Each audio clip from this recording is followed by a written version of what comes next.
Hey there, welcome back to Geeks with Kids, your bi-weekly geeky podcast from a parenting point of view. I am one of your hosts, Erik, and joining me this week is Shouse and Hawk. How's it going, guys? It's going good. Let's watch some Star Trek. Yes. Yeah. So it's Thursday. You know what that means? We are going to talk about Star Trek Picard. That's the theme song for this for this particular show. We're gonna talk about Star Trek. But before we go into the episode, obviously we're gonna spoil the episode. So spoiler warning. We're gonna go into depth about it, what our thoughts on it, and general theories and whatnot. But before we get into the episode, today is February 27th, 2020. And it's been 5 years since Leonard Nimoy passed away. He was born in Boston, Massachusetts, March 26, 1931, and he died February 27, 2015. And he was the original portrayer of Spock in the original series. Yes. Yeah. We were talking about how much his portrayal, affected us growing up and how he was such an important character in our lives, as Star Trek fans. So we've come here to have a little discussion, maybe talk about our favorite moments of Spock or maybe Leonard Nimoy in general. Is there any favorite moments you want to talk about? Let's go start with Hawk. Favorite Leonard Nimoy. I was always really impressed with him in the remake of The Invasion of the Body Snatchers. Kind of the one from the 80s? Was he in the one in the 80s? No, the one from the 70s with Donald Sutherland. And there's so many remakes, so I wasn't sure which one it was. No, that was one of the best remakes out there, and he was great, and that's kind of the mastermind behind everything on that, or the kind of head pod person. Fair enough. What about you, Shells? What's your favorite Leonard Nimoy / Spock moment? Well, I'm going to actually go with the movie Star Trek IV, The Voyage Home, which he actually directed. And there were just so many great moments where he was exploring like 1980s San Francisco, when they went to look for the humpback whales. And he had some of the greatest lines, like, when he was asking Kirk about colorful metaphors like double dumbass on you and things like that. Like it was it's such a great movie, and just watching him on the bus with that punk guy who's playing the music too loud on the stereo, and he just reaches over and he just gives him the Vulcan neck pinch, and everyone on the bus starts clapping. It was perfect. His outfit was amazing that whole movie. Yes. It was just wonderful. The toga. Oh yeah. And the headband. Oh man. So my favorite moment, I could always go with the "You Will Always Be My Friend, Jim" from Wrath of Khan. But I think my favorite Leonard Nimoy thing is his Bilbo Baggins song, which it shows up on my playlist every so often, and it makes me smile so much. I love it. I love that he was such a big nerd outside of being a Star Trek icon. So, let's celebrate Leonard Nimoy. Long live and prosper. We miss you. Long live and prosper? Live long and prosper. Oh my God, did I say it backwards? Let's do that. I'm going to cut that out. Live long and prosper. Yeah. I'm not going to cut that out because I don't want to edit this tonight. We just lost half of our audience. I don't know. Long live and prosper and know the phrase. and the American dream. No. Oh, live long. Oh, it's been a long night. We're recording at 11 p.m. We're so tired. This episode, we are into the second half of Star Trek Picard, where season 1, episode 6, The Impossible Box. So short summary of the episode, very short summary. Basically what happens, Picard reunites with Hugh on the captured Borg cube, and he finally, connects with Soji. But we find out that Erik has been trying to figure out her intentions, where she came from. He figures out that through her dreams, he was able to figure out where she came from. 2 blood moons in an electrical storm atmosphere. And then he tries to murder Soji. The episode ends with, what's that kid's name? Elnor and Hugh holding off the Romulans as Picard and Soji sort of jump. They made their escape. They make their escape through this magical teleporty door. like a portal. A portal door into a planet that we don't know where. It was a Stargate. If you've seen it was a Stargate. I didn't want to say that, but that's what I thought too. When it came out, I was like, this is a personal Stargate. But yeah. So this episode was really interesting. It brought up a lot of uncomfortable feelings between all of the different characters in the show. So we had Soji coming to terms with her having these dreams and not knowing who she is. We had Picard dealing with the Borg stuff, which is understandable. He was sort of locutus for a long time. This was a really emotional episode for him in that, especially with the panic attack. there was the editing on everything on that was amazing. Because it really when he was doing the research at his table and he had Locutus on his view screen and it kept on switching between his view, like his image and the younger version of him. It was overlapping his own face. That was really great. So did you want to start this from the beginning? Who wants to talk about the first sequence? Go for it, Hawk. What was the first thing that happened? Okay, the opening sequence is Soji and the dream of her childhood and that, going down the long hallway and that to the open door and that, peering into a room that she's not allowed to go into, and then waking from sleep next to Narek, who's continuing his probe of her and that, trying to get to that information he needs and that, and trying to figure out the best way to do it without getting killed. Yeah, it's interesting how they're playing on their emotions between them, like her she's sort of vulnerable, right? But it's hard to tell what his intentions are. Yeah, he feels vulnerable too. It looks like that he sort of trusts her, but is he trusting her because he knew he had to kill her at the end, or was it because he has actual feelings for her? Like it almost makes him more compelling of a character to think that he might actually have feelings for her. And he's only doing it because he's getting pushed by his big sister. Yeah, like I feel like if he was just doing his job as a Romulan spy, that kind of makes him hollow as a character. Mm-hmm. And I don't know, maybe like we will get to it later in the episode, but there were definitely parts in the episode where once he sort of takes that plunge and reveals to her what he's been up to, you can see that it hurts him. Like he's watching through the door of her getting, potentially getting killed, and it looks like it's really tearing him up. Mm-hmm. Yeah, but that really shows the level of fanaticism he has behind this whole Zhat Vash ideology, and that he actually cast himself into that situation, and that where he does get emotionally attached to her, and that even though he does know it, it just speaks to his level of commitment to this ideology and this cause. Yeah. So what happened next, Chess? Do you remember what happened next? I think that it was when Aggie started explaining why Maddox died, and there's this whole conversation of she sort of brings up. We all as an audience know what she did, but she's sort of trying to explain to them that he was just too far gone. Too many injuries. His heart just couldn't handle it, and then there kept being flashbacks to her actually, killing him. And you can see how full up she was. It was great because the whole episode, these main characters, Soji and Aggie and Picard, they kept on having these flashbacks, and you can really feel the angst and all that turmoil in them building because of the quick flashes. Like the directing on this episode was phenomenal. This show uses flashbacks more than I think of any other show I can imagine. Definitely more than any Star Trek show. Yeah, flashing back to everything. But dude, maybe people don't remember last week's episode. Who knows? But I thought the sequence was really, really good with Elnor trying to just figure things out, and he's open. He has to say everything that's on his mind, right? Because that's his credo. Well, this is sort of where they come up with the plan to get Picard onto the Borg cube. Yeah. And they're going to use that absolute candor, right? That idea that they're just going to be truthful and they're not going to lie their way in. They're going to find a way to get in legitimately. No, Picard has no way of lying his way in on that. He's too well known. He's too well known to the Romulans. There's a great sequence in that, just the talk between Aggie and Picard, where she's sort of pushing him about maybe the Borg aren't, they're not as bad as they used to be, and he sort of gets into that first contact sort of snarl, right? He gets all worked up. We draw a line here, no further. But they don't change; they metastasize, and it was like, oh, that anger is there still. Yeah, and you think they'll stay with him his whole life. Yeah. Well, especially after what Seven said, that it hasn't gone away from her either, right? It's going to live with them forever. Yeah. And he's sort of worried that when he goes back to the Borg cube, they'll recognize him because he's Locutus. Everyone knows everyone because of the collective consciousness. One of them does, actually. Yeah, in the episode. I thought that was phenomenal. Locutus? And it wasn't even like a meme thing. He's like, it's me, Phil. You remember me? Phil from Sector 14872. We had drinks that one night. Come on.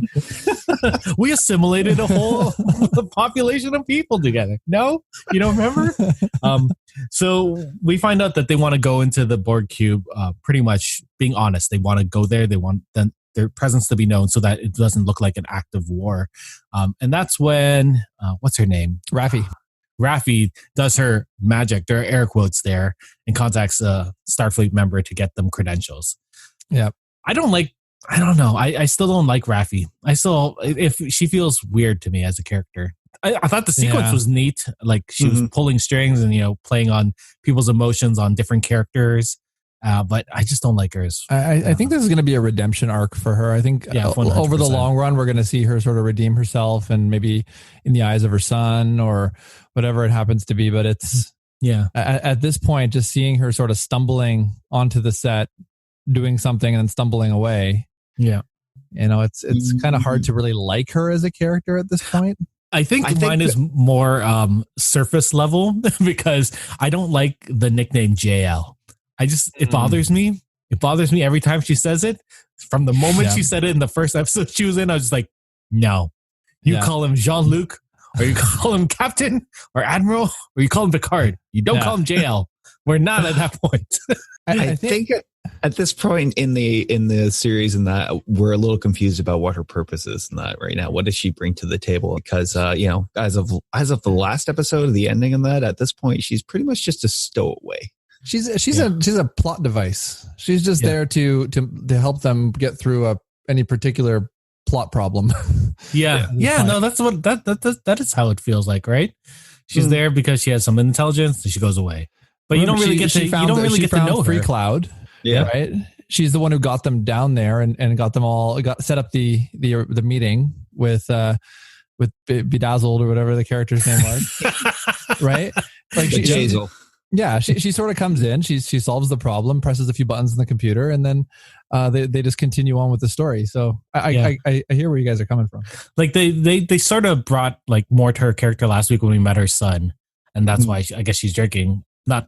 I guess that's 100% why she's drinking this episode. Yes, but like I wish we got to know more of her and not just the crazy conspiracy nut that we've seen so far. Or give us a little bit more of that. They're still holding back. I want to know what her conspiracy theories were. What did she get pushed out of Starfleet for? What I would 100% be down with a flashback episode of just her going down that spiral. Yeah, because then you start to get invested in a character, right? Mm-hmm. So she ends up getting the credentials for Picard. He has to go down solo. He leaves Elnor on the ship. He doesn't want to, obviously, because he has to be his muscle, but he can't. So he goes down there by himself and he sort of has this giant freak out because he's on the Borg cube. It's been a long time since he's been on one. They did a good job of making you feel uncomfortable watching it. The camera angles and the weird movement. Yeah. Like you felt like that you were feeling dizzy while you were watching it. Mm-hmm. Well, there were a lot of quick edits, and I'm pretty sure I recognized First Contact in those sequences. And that it felt like First Contact, right? Yeah. Jonathan Frakes did not direct this one, though. So it was a lot of you felt dizzy, obviously, and there was a sort of paranoia as you were going through it, and it was great because the person who saves him is Hugh, who was very excited to see him. Oh my goodness, it was awesome seeing Hugh again. He's such a seeing them together, like we'd seen him in previous episodes, but seeing him with Picard again was heartwarming, right? Because Picard saved him and he's there to save him back. Remember before we got to this sequence, we had a scene with Soji where, you know how Narek was kind of trying to push her buttons a little bit, right? And where he tells her that every single time she calls her mother, the calls only last exactly 70 seconds. Oh yeah, I forgot about that scene. Every single time. And then she's like, well, what does that mean? And then she goes back and she sort of carbon scans all of her stuff. And she finds out that everything she owns is like 3 years old. Yeah, at most. Everything, all the pictures, her stuffed animals, everything. And that was after she had called her mom and fell asleep. Like she was saying that she had always fallen asleep when she tried to keep herself awake too. She poked herself in the hand with something. Yeah, it was great. That was really, really neat. And then she freaks out, obviously, and tries to sort of go to Narek and get some comfort, right? Because they're a couple. Well, she thought she could trust him, right? He was insidious throughout that whole thing, and that the calm way he drops little bits of information on that. You call your mother every night, don't you? And that, and she wonders about how he knew that. And then in the the next scene that they see with them and that, he kind of uses his Tal Shiar credit and that, the unspoken Tal Shiar credit and that, to tell her that he's been monitoring the phone calls. Mm-hmm. Mm-hmm. So she ends up confiding in him, and he talks about this sort of Romulan mind meld exercise to help her go through her memories, and they go off to the secret room in the board. Kind of like a hypnosis kind of thing. She's accessing memories that she didn't have before. Yeah, it was sort of a hypnosis, sort of meditation, like a meditation mind thing. Yeah, they called it Jalmak. Good notes there. Yeah, and we get to learn his true Romulan name there too. Yeah, that was possibly. That was a nice little moment, though. It felt real. Like it felt like he actually gave her the real name. Yeah, which is and that's why I wonder if maybe there are parts of him that are like, in love with her. Well, we can talk about the scene after, like when we'll get to there. So Picard and Hugh are trying to find her, and they realize that she's nowhere on the ship, or at least she's being cloaked. And we go back to seeing this whole memory thing that they're going through, and he walks her through her full dream, realizes her dad has no face, and the person that's on the table is her, but in wooden form because she's a doll. Looks like a Pinocchio kind of thing. Pinocchio. Yeah. She's not a real girl.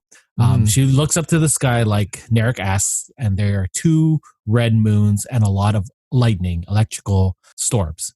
So that information is relayed to Erik's sister, who I can't remember her name. I don't recall her name being ever said. They give us her name. They must have, but they must have. I hadn't written that part down.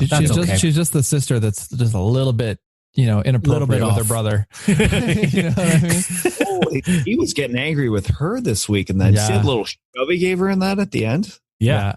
So he really dominance in that over her. Yeah, which is he wanted to be assertive in that he was actually there for his mission and not just for the girl. So they relay that information to his sister. She searches for this place, which we assume is where she was built, the Red Moon / electrical storm place. So sister goes off, I assume, to find this place, and Erik leaves the room, locks the door, and in his little puzzle cube, it opens and some red radiation smoke comes out, which shows you had a theory maybe of... Yeah, I think that's the same stuff that they used to kill the Romulan High Council at the beginning of Star Trek Nemesis. When Shinzon decided to kill all of them and take control of the Romulan government. At the very beginning of that movie, he walks into the Romulan Senate and he opens up this little device, and then the red mist sort of fills the whole room and everybody dies. And at least if I'm remembering it correctly. I don't remember. You said it's been a long time since I've seen that movie. But it's weird because this one they're like, it's radiation. You assume that she wouldn't be melting. She had some radiation burn, so I don't know if it's the same thing, right? But she's also a robot. It's hard to tell. Yeah. It's also, Star Trek. Even extreme radiation could have killed Data. So like what we're trying to figure out too, sort of to what extent of a robot she is. Like, are we talking like a human Cylon kind of thing? Or are we talking like completely robot on the inside, but just human on the outside? She's an angel. No, she's not. It's a good question because at this point we don't know. We do know that she has basically organic tissue. For sure. Because when her sister died, you saw the sort of a skeleton when guts exploding. Yeah. She's able to participate in adult activities with Erik, but I would guess that Data was able to do that too. So yeah, that's true. So if we go back to the her getting poisoned by radiation, I feel like this is the part when she started getting activated, like fully activated, right? Because she realizes her strength. She can punch through the floor. Any thoughts about her actually going through this? I feel like this is the beginning of Soji's, her memory getting reborn, like Daj had at the beginning of the first episode. Yeah, this was her moment in that, exactly like Daj in that. She was in danger in that, and everything just kicked in and that. As she said, she felt the thunder. Yeah. So she falls through the floor, ends up meeting up with Picard and Hugh. Hugh, they go running because they're being chased by the Romulans, and they end up in the Queen's chamber, which is some cool shared memory between Hugh and Picard because they had never been in that chamber. They just sort of remembered where it was. Yeah, they just know because every Borg knows everything every other Borg knows. Yeah. So to escape, they couldn't teleport for some reason. I don't know. They didn't really talk about that. I would imagine shielding. They open up a StarGate, which was, I guess, new technology based on something or other that they. It was one of the Yeah, it was one of the last things that cube is simulated, and that was some new tech and that. Yeah. They assimilated Atlantis, and now they had to put in the chevrons so that they could dial Earth. That's why it took so long for them to leave. Richard Dean Anderson showed up. It was really weird. It was very odd. Back, I think, in the first generation, in the first season of TNG, and that there was a planet that had a similar kind of teleportation technology. And that, do you remember that episode? Yeah, I think so. Yeah, I try not to remember the first season. First season, everybody was wearing like hippie clothes and walking around. Yeah, I was for a moment. I was wondering if the Borgs had assimilated that technology. Mm-hmm. So I just took a look at that scene from the beginning of Nemesis, and it was actually a green cloud of radiation. Failed. So just radiation, smoke this time. Yeah. So they're waiting for the StarGate to charge up, and the Romulans start coming. But you know what? Elnor's there to save the day. Shows up to slice some people up. Yes, very, very wonderfully. And Picard doesn't want to leave him behind. Like he. So there's this part I didn't quite get. Why did he have to wait? Why couldn't they all have just stepped through the? They didn't want them to go through the gate as well, so they wanted to make sure it closed, and they never found that room. Because it was in a room that they had talked about before. Right. Right. They wanted it to be hidden. And Elnor was there to make sure that, I guess, Hugh and them made sure their escape was 100%. Yeah. But it was a nice moment between Picard and Elnor because he left them behind before. And he's like, I will not leave you this time. And then he left him. He goes, I release you from your pledge. And he goes, I decline to be released. I decline to be released. It was such a great moment. And we know he's not going to die, obviously. No. He's going to be in the next episode. Or he's in the trailer. Well, he could have been the trailer at the beginning and then die, but we never did. Well, let's hope not. And the episode ends on that. Picard and Soji jumping through the StarGate, going to a planet that we don't know. But we were given the name of the planet. I don't remember it, but we were given the name of the planet. And right before they went through, they contacted Rios and told him to meet them there. Yeah, they said the reach was 40,000. 40,000 light years. That's not how far they went though, because remember, Voyager traveled 70,000 light years, right? So you never know. Maybe they got better. Yeah, I don't know. So, what do you think of this episode on a whole? It was really good. I'm glad they're advancing the story and that they're at that tipping point now, and that it has to go somewhere. I'm glad Soji's away from Erik and is beginning her realization about what's going on. So, I'm expecting great things from the next episode. We'll talk about the trailer in a second. What did you think, Shells, of this episode? The same. Like I felt like parts of it were kind of like, narrative filler. Like they were just sort of moving us to the next part. But it was really exciting to see Hugh give that little tour to Picard of what they were doing in the cube, sort of answer a few questions about, that they have this ability now to de-assimilate all of these people and try to bring them back as members of society, which I thought was really neat. And there was this sort of realization that Picard was like, well, they're actually people. They're the victims underneath, right? There's that amazing walkthrough, but you know that there's some political commentary built into that idea, right? This idea of that you can't judge a book by its cover, that everybody 100% has a chance to redeem themselves. These are definitely refugees, right? Yeah, and they're there, and that theme was very apparent. Yeah, that they were the victims, right? But it was, I don't know, there was so much to this episode. I'm really curious about Aggie's character because she was in the process of showing her vulnerabilities, but also you could see that she had a little bit of I don't know the right word, but where she sort of took Rios by the hand and she was like, gonna have some fun with him. Even after her love interest was just killed, like just recently. Yeah, she's an interesting character. I really like her. This episode raises some questions about what are her intentions towards Soji, and that she killed Bruce Maddox to make sure they didn't find her. Yeah, right. Much to the chagrin of what happened this episode. It's interesting, especially since we know that next episode they're going to be going towards them. But anyway, so I thought this episode, before we talk about the trailer for next week, I thought it was really good. I thought the idea of all these main characters going through their trauma and trying to go through it, it was great. Like they relived it, and then they're trying to they've all begun their journey accepting it and moving past it, sort of the thing. Seeing Picard go through his Borg trauma after being Locutus and First Contact and all of that, it was amazing. He is a phenomenal actor, and just seeing him go through it again. Oh yeah, brilliant, great.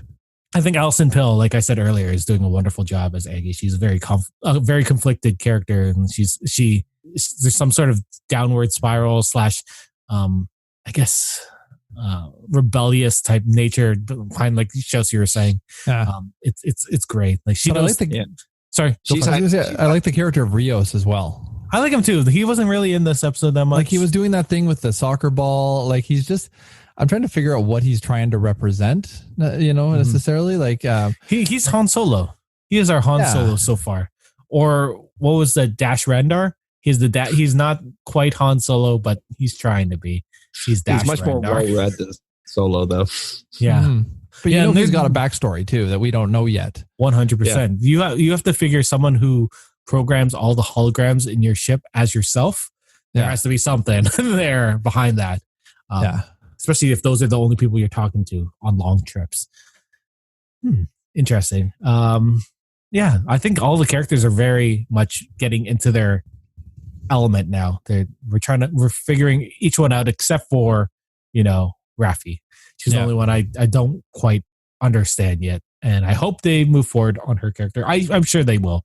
They've done most of the other characters justice. Anyway. Sorry, Hockey, you're going to say something? Nothing. I was thinking next week and that we're going to finally see how how they react as a team and that under stress. So the trailer, we see that the Borg cube is following their ship as they try and, meet up with Picard and Soji. And there's, we see that Aggie is sort of agitated and trying to figure out how to get out. It's a great trailer. Like we see them in a tractor beam, and we see the final image is Picard going up to Jonathan Frank. Oh, wait, not Jonathan Frank. What's his name? Riker at his house.